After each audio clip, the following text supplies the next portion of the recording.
Magandang hapon po sa inyong lahat. Unahin ko na po, I will start with a word of congratulations to the organizers for putting this together. What we're doing today is not just an international forum. I believe that it is a statement from all of us here that we will not stand down. Together, we will resist. So thank you and congratulations to everyone here. I think I was invited today, this afternoon, to provide a youth perspective, perhaps, to Lawfare and its various manifestations around the world. I hope you will indulge me by showing to you some pictures that I hope can share or show at least my experience as a youth leader within a political party called Akbayan. We in Akbayan has been pushing for and working within the confines of law, trying to engage it and challenge its boundaries to promote and pass progressive laws that are pro-people and pro-poor. So it is very disheartening and worrisome that the law now is being used not for the people but against the people. We in Akbayan, we're not stranger to having the law pushed to silence some of the things that we want and we know has to be said. Our chairperson, who I'm happy to see, is also here with us this afternoon. So maybe say, of course, a hi to Senator Risa Ontiveros, who's here with us. Just a shout out. Some of you probably know that our chairperson is facing as well several cases, from absurd wiretapping allegations to kidnapping, which of course is far from the reality. In fact, she was protecting the witnesses to the Kian killings. But because of this lawfare that we are seeing, that's being more intense in the past few years, we know that we cannot do it alone. We know that we need the international community, just like what Joshua Wong said earlier in his video. That's why in 2017, we were happy to host, at the end of 2017, an international mission from the Progressive Alliance and the Party of European Socialists, who stand in solidarity for those who are victimized by the law through the killings and also through the various cases that seek to silence opposition and dissent. But international solidarity also sometimes has a price. In fact, when we invited one of the delegates again to come back a year after, we were surprised to find out that he was already blacklisted from coming to the Philippines. When we invited him and we received the call that he was detained at the airport at Cebu, we realized that, and in the beginning, it seemed funny that something like this would happen. It's not in a lifetime we would think that our international partners will also feel the brunt of the government flexing its muscles against those who seek to stand for human rights.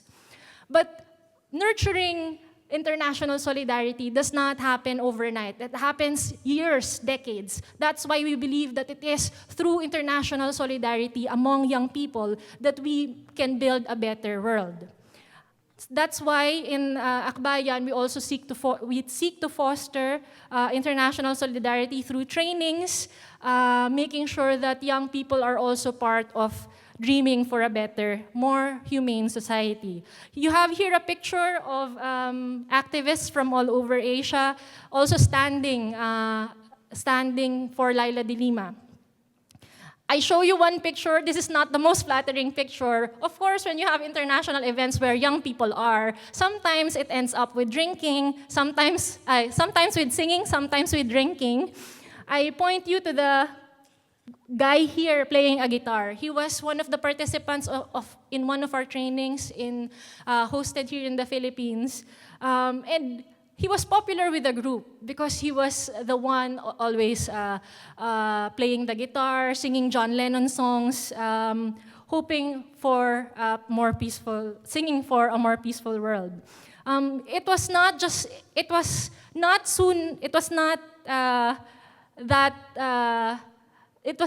just a few months after that we would find out that he would lead protests in Thailand, risking his own freedom.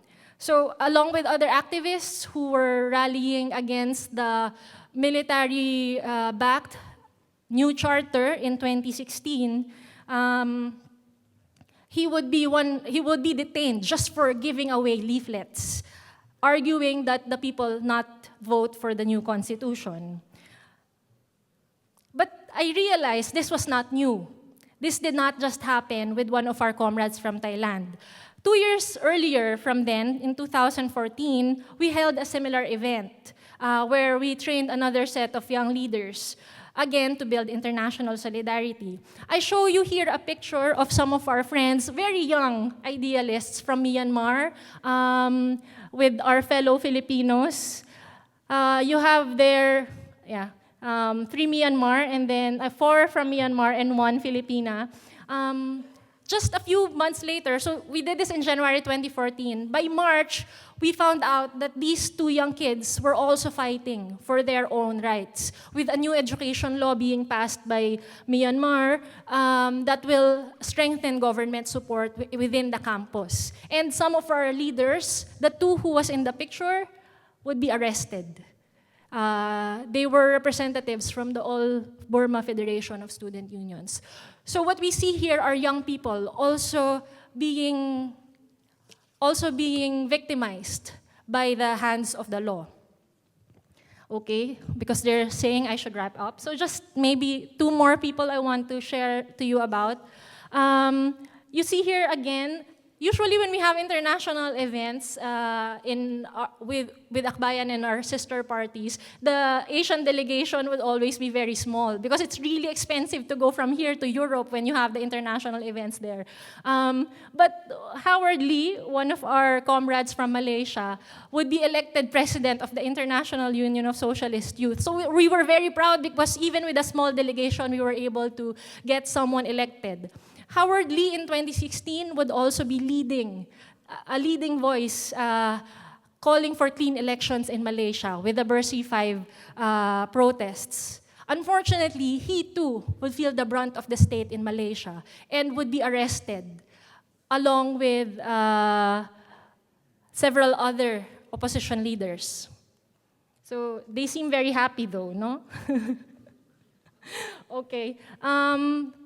Future Forward Party from Thailand, this was already identified early on. I just want to focus on them primarily because their party is very new and they're comprised by young people who know that together they can do more.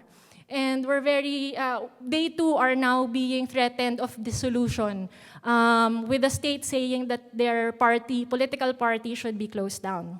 So what am I saying? Just some final notes. As you can see, young people in different countries face threat. And we too, the students here in the Philippines, face threat with legislators pushing for anti-subversion laws, mandatory ROTC, and several other efforts to militarize our schools. So we too may be seeing similar instances. Maybe some call to action at this point. First and foremost, knowing that we're not alone also calls for us to have really more spaces for international solidarity. Because what we're experiencing in the Philippines is not an isolated case, as what we've seen. It is something that should push us further for broader international solidarity. But more importantly, that solidarity should push forward a certain vision. May it be for more freedom, for more equality, more social justice. We have to be clear with the future that we want, especially for the young generation. We have to bring together legislators from different countries who may be minority in their countries, but together we can have a greater voice. And finally, we know that fighting against lawfare should be a resistance of young people. So we call on the fight for democracy should necessarily be youthful. Because if not, I believe if the young people are not part of the resistance to lawfare, it will be hard for us to define and recreate and hopefully not make the same mistakes of those who came before us. So with that, for very youthful, but of course with our friends from all sectors as well, we resist. So maraming salamat, padayon po sa ating lahat. Maraming salamat.